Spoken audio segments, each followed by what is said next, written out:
It's 8:15 a.m. on August 6th. At this time, on this day, 72 years ago, for the first time, a nuclear weapon was used in war. The city was Hiroshima in Japan. The bomb was called Little Boy because of its shape. The plane that dropped it was called Enola Gay, named after the mother of pilot Paul Tibbets. The bomb killed 70,000 people instantly and another 70,000 over the next couple of months from burns and cancers. But the effects went much further than that, as humanity was forced to deal with the terrifying force of this weapon that we had unleashed. 72 years later, we're still contemplating that force. Today, we're going to investigate what would happen if the atomic bomb was dropped on Brisbane. And let's start with this point at the corner of Albert and Queen Streets, imagining that like Little Boy, the bomb was detonated 600 metres above our heads. The fireball from the actual nuclear explosion went to a radius of 180 metres, which would take us to here at George Street, or here at King George Square. The fireball would measure temperatures of 6,000 degrees Celsius and would obliterate absolutely everything within this radius. Famously, one person, who we'll never know the name of, left their shadow permanently on the stonework when their body absorbed the heat that otherwise bleached all the stone around them. The blast of the explosion would stretch a radius of 340 metres from the point of detonation. That would be a circle that would reach from here at the Brisbane River to here at Post Office Square. The air blast, which went to an overpressure of 20 pounds per square inch, is enough to demolish every building that's not specifically built to be earthquake resistant. In Hiroshima, that meant a few buildings still standing. In Brisbane, probably a lot of these high-rises would still be here, but would lose all windows and all fixtures. The fatalities in this area of the blast would be roughly 100%. The explosion would also emit radiation to a level of 500 rem, to an area that would extend from here at Goma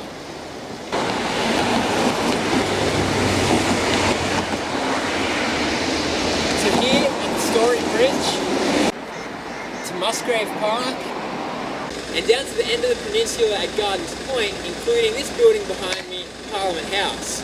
Well, you know what they say, every mushroom cloud does have its silver lining. Seriously though, radiation poisoning is not a good thing. Instantly, it would cause nausea, vomiting and diarrhea, and without medical treatment, 50 to 90% of people exposed to this level of radiation would die. The blast to an overpressure of 5 pounds per square inch reached to here at the Brunswick Street Mall in Fortitude Valley, to New Farm Park in the east, to Lang Park at Milton in the west, to here at West End's Boundary Street. At a pressure of 5 pounds per square inch, most buildings would collapse, causing a lot of secondary deaths and injuries from falling buildings or fires started by ovens overturning and things like that. Here, there would be almost universal injuries and widespread fatalities. Thermal radiation from the blast extended to a radius of 1.9 kilometres. That would bring us up here to Dornoch Terrace in Highgate Hill, or to the Gabba Cricket Ground in Woolloongabba, into Fortitude Valley and Milton on the other side of the river. The thermal radiation gave people third-degree burns, anybody who was in the radius. In Hiroshima, many people who received third-degree burns jumped in the river for some relief. Of course, what they didn't realise was that from the explosion, the river was boiling, and they were boiling themselves to death. To a radius of 4.5 kilometres, most buildings sustained heavy damage. That's an area that would take us from the edge of Tarragindi, where we are now, to Windsor in the north, Ashgrove, Mount Cootha and the University of Queensland. Of course, here the immediate effects of the bomb are gone, but with buildings damaged, many people would be injured by broken glass or falling ceilings. In Hiroshima, people reported broken glass up to 18 kilometres away.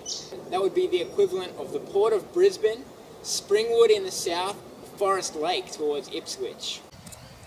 In Hiroshima, the atomic bomb killed 70,000 people instantly and another 70,000 within a couple of months from cancers and burns. In Brisbane, it's hard to tell what the numbers would be, but on any given day, the population of the inner city is 160,000 people, and so casualty numbers could be similar. Of course, this exercise is hypothetical, and there are a number of variables.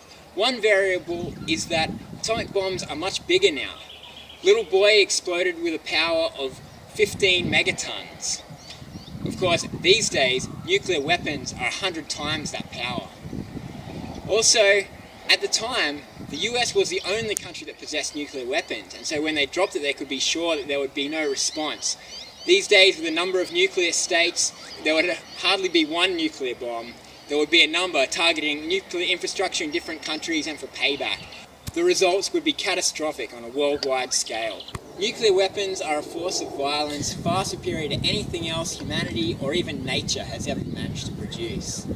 Ever since their first detonation on August 6, 1945, there's been a push of people saying that these weapons should never be used again. And in the last couple of months, in 2017, the United Nations voted to ban all nuclear weapons, making it illegal to possess or manufacture these weapons of mass destruction. 130 countries signed that petition, but the nuclear weapons states, as well as countries that are allied to nuclear weapons states like Australia, refused to sign it, saying nuclear weapons are essential for their safety. Hard to believe that something so destructive could be considered essential for safety.